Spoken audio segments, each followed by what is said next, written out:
Haba together in your palace and your castle and your makom that's going to be in a great place in Gan Eden. You promise me that I'll be with you, Rabbi Yitzchak Barditchev in Gan Eden, then I'm willing to stay here for Yontif, and everyone could use my esrog, and everyone will be able to fulfill the mitzvah of the Yontif.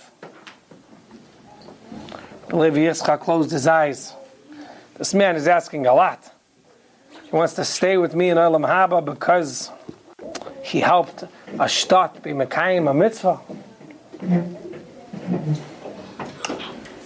Seeing that the sun was about to set, without any choice, no alternative, he says, "Okay, you could have a chelik in Olam Haba with me. Just stay for Yontif."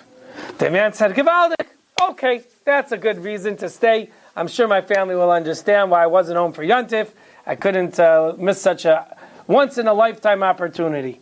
He goes to a hotel, and he starts washing up. He has a few minutes, and after the davening, he goes to his room to get his bekisher, and he sees that the hotel workers, the innkeeper, set up his table with food. He thought to himself, why would they set up the table with food? It's sukkahs. I have to eat in a sukkah. I'm not going to eat in here. What a waste of time to set up food over here. He walks down and he sees a lot of people sitting in a sukkah, and he thinks, oh, this is where I want to eat. And as he's about to walk in, someone puts his hand. I'm sorry. You can't come in the sukkah. Why not? The Rabbi said. What? I don't understand. That's how you treat me? I was on the... Please, no eating in class. You eat a normal breakfast. Take care of yourself like a mensch. No, really. That's chinuch. You do everything at the right time. Put away the snack. You're taught how to live. You sleep a certain amount of time that your body needs. You eat when your body needs. Not, okay, I'll just do whatever I want whenever I want. There's Seder. You have to have a Seder in life. My wife keeps reminding me this. Turns out, I actually surprised her this month. Because I usually like going to the 7 or 8 o'clock minyan, and lately someone asked me to learn with him in the wee hours of the morning, 5:45 in the morning. And he said he only wants to learn with me for 10 days. He knows I'm a moyel, so he wants me to teach him Hilchas Mila and the Hashkaf of Mila. So I said, it'd be my pleasure. And for my wife to see me out the door every morning at 5:30 a.m. is a chiddush to her. But then, again, I had to go to sleep an hour and a half earlier every night. So it's either stay up late and wake up late, or go to sleep early and wake up early. But I like this way. Anyway, so it turns out the man decided to go to a different sukkah. He knocks on the sukkah, can I please join you? And the people said, no, I'm sorry. I don't understand. I gave up my yontif with my family to be able to share my esrog with the town for sukkahs, and they're not even letting me join them in the sukkah. I never heard such a thing. So he decided to go to another place, and again they said, I'm sorry, you can't come in our sukkah, till he went to the Rebbe himself. What is going on here? Is this fear? So the Rebbe told him, was it fear for you to demand from me a share in Olam Haba together with me? To be in your company forever because you've kind of forced me. So I'm not willing to let you into a sukkah unless you're meichel me on that stipulation, on that condition, on that guarantee that I gave you. Now the man didn't know what to do.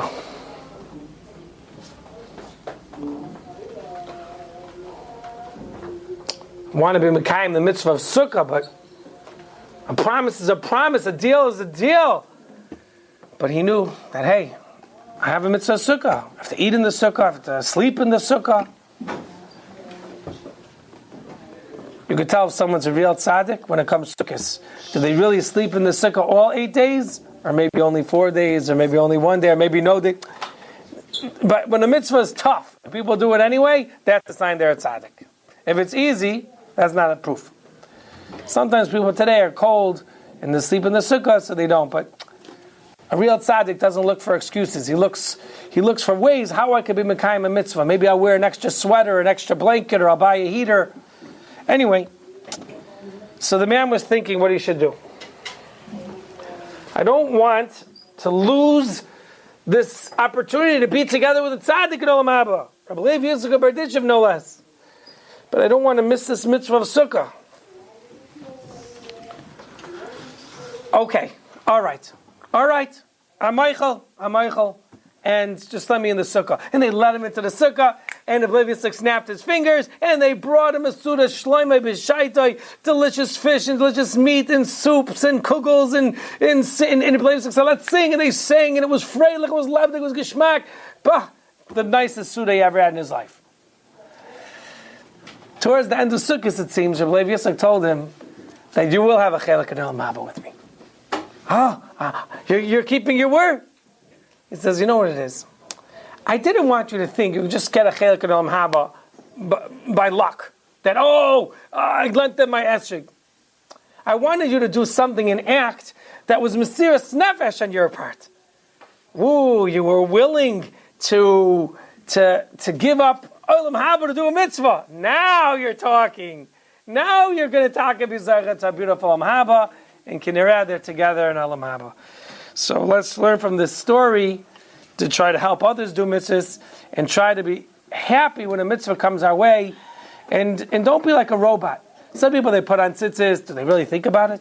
Today I was walking behind the mensch of the talis, and as I was watching the strings, I was coming out of shul, and I was thinking to myself, the four corners of the tzitzis is Haitseisi, Hitzalti, Ka'alti, Lakachti. There's a Rashi that says that tzitzis should remind you that Hashem took us out of Mitzrayim. Just like you have four kaisis on Pesach to remind you that Hashem saved us from Mitzrayim, tzitzis should remind us that. Now raise your hand in this room if you ever in your life thought about Yitz Mitzrayim when you wore your tzitzis. So tzitzis, we're robots. We just do things because we're told. Do we really think into it? And by the way, I wear 2 pairs of tefillin usually. So the other day I had to go to Muncie to do a Torah show. So I quickly took off my tefillin a bit of time, 1, 2, 3. And then as I was taking off, I said to myself, how strange.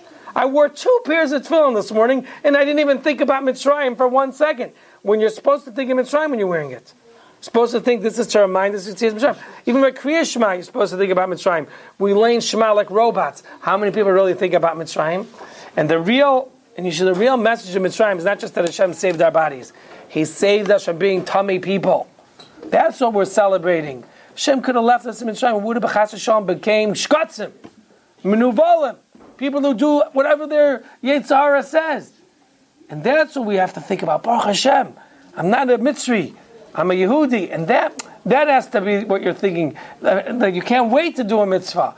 Even if it takes mesiras nefesh, like the story showed us, that he was willing to sacrifice to be able to do a mitzvah.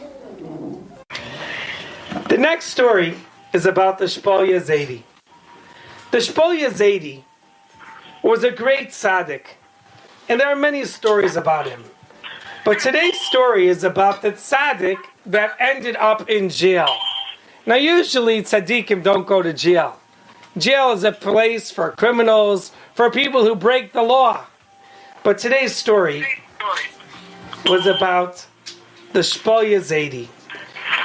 One day, he told his dear wife, please allow me to go out of town into Gullus, into exile, for a couple months. His wife understood why her husband wanted to go away. He felt that when he was home, whenever he served Hashem, there were people watching him. So maybe he felt he's serving Hashem because people are going to give him kavod. They're going to say, look what time he comes to shul so early in the morning. Look how he spends so much time learning Torah. He told his wife, if I go away to a different city, people don't know who I am. I'll be able to serve Hashem more l'shem shamayim. And it's good for me because when a person leaves their home, this is an exile. That's a kapara. When a person goes away from the comfort of his home, that's a gullus. So his wife said, okay, dear, you can go away for a couple months. We'll miss you, but make sure to stay safe and take your money that you need for the trip and anything that you'll need when you're away. So the Shpolya Zaidi went from town to town, and he would see different Jewish communities. They didn't know who he was. They didn't know who this great tzaddik. And very often he would spend time in shuls or in yeshivas learning Torah and doing mitzvos without people really knowing and recognizing his greatness. One day he was staying at an inn. And when the Shpaya Zaidi was staying at the inn, he was so happy to be able to make a Kiddush Hashem. Because a Jew has a big job in this world, a big mission. And you know what that is? To make a Kiddush Hashem. People should say, how fine are the Jewish people. Look how they behave. Look how they act. So proper, so correct. When he was staying at the inn for a couple days, and it was time to leave and move on to another town and another village, he came to pay. And as he was paying, he complimented the innkeeper. He said, I want you to know that it was a pleasure staying in your inn. The bed was so comfortable. The window was just right with a nice view, and I got a nice breeze. And the towels and the linen was so clean, and the dishes were so nice, and the food was very delicious. And the innkeeper said, you know, it's really nice having a customer like you come to my inn. Because many people who come to my inn, they complain. But you are praising me and complimenting me. Trust me, a compliment like that lasts a long time. It feels good to be appreciated, you know? And the Shpaya Zaidi davened, you should always see Hatzlacha in your inn and keep serving good, delicious, kosher food to your Jewish visitors. It turns out, as he was leaving on his way, he saw someone that looked very strange. It was a man walking along the road near him, and the man kept on turning back. And he kept on turning around in circles as if he was checking if anyone is chasing him. So the Shpaya Zaidi said to him, Shalom Aleichem, is everything okay? And the man said, hey, I don't know you and you don't know me. Let's keep it that way, all right? The Shpaya Zaidi said, oh, sorry, I was just trying to be a little friendly. And he's walking and he keeps seeing this man, keeps turning around, looking in every direction. Maybe he's scared of someone, I don't know. Anyway, they're walking, and after about 10 minutes, the man stops, and he says to the Shpaya Zaidi, excuse me, do you mind holding this package? I just have to go to the washroom for a few minutes. You mind watching it for me? Shpaya Zaidi said, not a problem. I'll hold your package for you, and I guess I'll see you in a few minutes. And the man ran into the bushes. But guess what? He was really running away from the cops. The Shpaya Zaidi's looking there, and he sees some horses coming, some officers, and they say, stop in the order of the law. And the Shpaya Zaidi is wondering, who's this? Who are they talking to? Are they talking to me? And he says, yeah, I'm talking to you. Oh, he says, yes, hi officer, good afternoon. What's happening? Open up that package. We have the innkeeper here. He says that just now someone stole a package of silverware from his hotel. The innkeeper looks at the Shpaya Zaidi. He says, I don't believe it. Weren't you the nice customer that just left? And when you paid for your 2-day stay, you complimented my beautiful hotel? So how could it be that you're holding my missing silverware and my silver Kiddush cups that were stolen? The Shpaya Zaidi said, this is not my package. I didn't steal nothing. As a matter of fact, there was a man walking here, and he kept on turning around in circles, and he asked me to hold it for him. Yeah, likely story. Okay, open up the bag. Let's check the contents. And when they looked inside, they saw missing silverware that was from the hotel to serve to VIP customers, and there was also some silver Kiddush cups, even some Leichter.